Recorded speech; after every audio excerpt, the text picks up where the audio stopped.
kicked it to the side on our half of the field, which is not supposed, which is wrong. But these guys, fair play sometimes not fair play. They are losing almost end of the game. They didn't do the fair play rules or whatever they call it. So they throw to their own man and Salah was all by himself. Okay, fair play or not, we should be marking a player like Salah in the last seconds of the game. So I think we should blame ourselves, not the Egyptians. It's a game of football. We'll go out there and do our best to try to win. If we don't win, that means we're out of the race. So we'll try our best to go over there and try to win. Everything is possible. Everything. We cannot go backwards. We have to move forward. Moving forward is we have to get ourselves together and try to go to Egypt and win. That's something we can do. I think anyone who's watched this game today know that we were the better side. I think we played very well. We controlled the game. We created lots of chances to win this game, but the game, like everyone is saying, we lost in the last 3 minutes. But all I can say is that a fair play is a fair play. It doesn't matter what it is. A fair play is a fair play.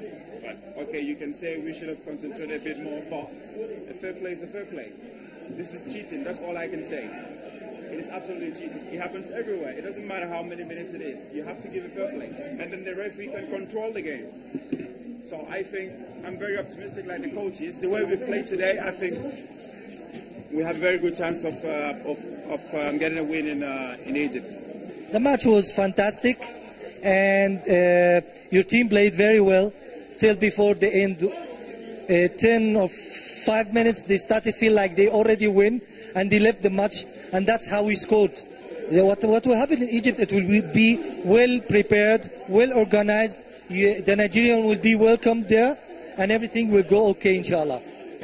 First of all, we are so happy that we get this point here, and I wish luck for Nigeria to join us too in the final, inshallah. It's a very, very good team.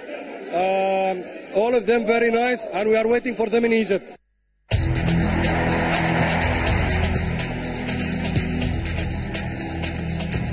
It begins with a passion to connect. To the one-of-a-kind connection that can't, no, won't be defined by the ordinary. The kind that takes a shot at nothing less than greatness. To win.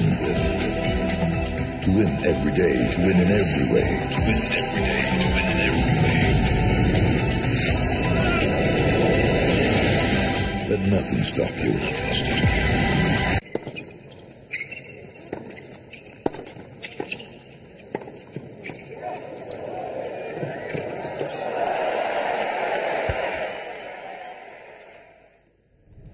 You're welcome back. It is the Channel Sport on Sunday. And a lot on our hearts, on our minds, and I tell you this, Egypt. How do we get out of that? But like we said, apart from football, it is the Olympic year, 130 days for us to get to Rio. And not just go to Rio, we are not going as spectators. You remember we went to London, we came back with 000, 000. This time we are going to come with triple digits. There will be gold, there will be silver, there will be bronze.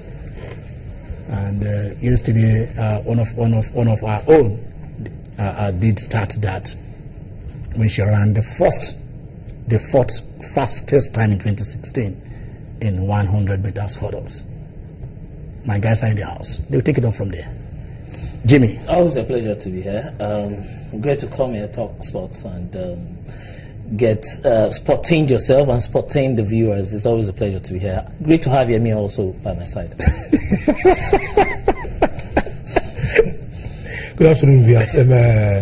With 100 plus days to the Olympics. Yeah, 130. 130 days precisely. Yeah. We are optimistic that there is light at the end of the tunnel. Happy Easter first and foremost. It's great to be here. The Nigerian under-23 team went to Brazil in the course of the week. They stole a 1-0 victory against the Brazilian counterpart. That's a huge leap, considering the fact that Brazil, seen Nigeria as a superpower when it comes to that Olympics. Don't forget that that's one tournament they are still struggling.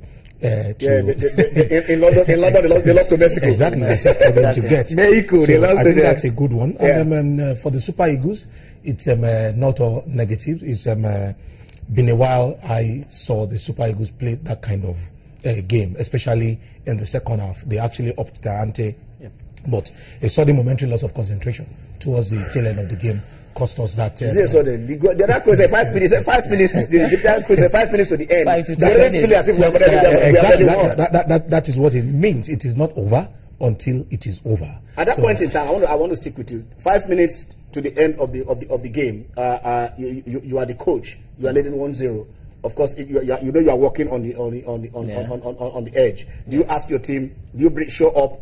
Let us put this in the bag, midfield, or let us still, start to go for a second goal. You see, every coach psyche person determines the kind of tactics. Yemi Bakare as a coach. Yemi Bakare as a coach. Unfortunately, Yemi Bakare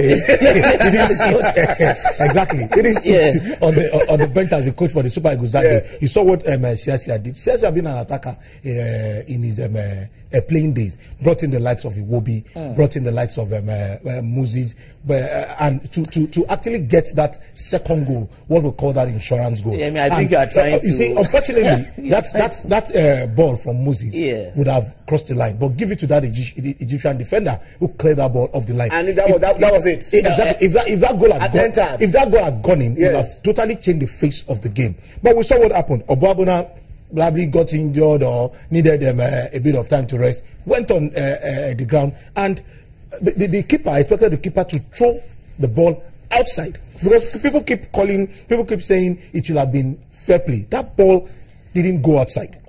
And by the time the referee was going to signal the commencement of the game, Obabuna was already up on his feet. I actually think that there are a lot of talking points. There are a lot of talking points. Etebo already had, done very well playing in the middle of the pack, but I felt that maybe Azubike should have been brought on instead of bringing Iwobi. At the point that Iwobi was brought on, even Moses Simon had actually been very, very lively. We're trying to capture him. And that's exactly what I'm saying. The fact that Etebo played out of his normal position and did so well does not mean it was essentially the right thing for us when we were playing against Egypt, when we were 1 goal ahead and we needed to shore up the defense and the midfield.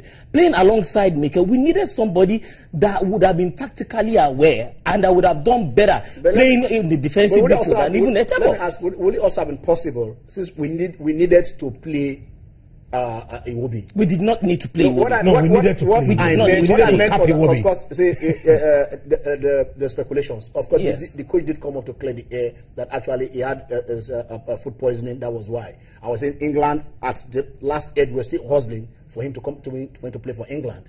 Now he has played too much for Nigeria, but not in a competitive game, which means he can still switch allegiance. Now, so everybody expected him to come on. The coach's plan was that he will come on, no matter if he's going to play for a minute. Now, if you had brought in Iwobi, would have possibly even bring in Iwobi and redeploy your team, because your wing backs, when you lose a ball, they serve in you. If you're only 4-3-3, you can play 4-5-1. Are you getting definitely? It? So I mean, it depends on you change your formation, you bring him, it depends on the instruction you give it to them. I'm coming here now. You go back there. Show up insurance to insurance. Exactly, but I feel that it would be very, very hard to blame Siasia and even Amunike.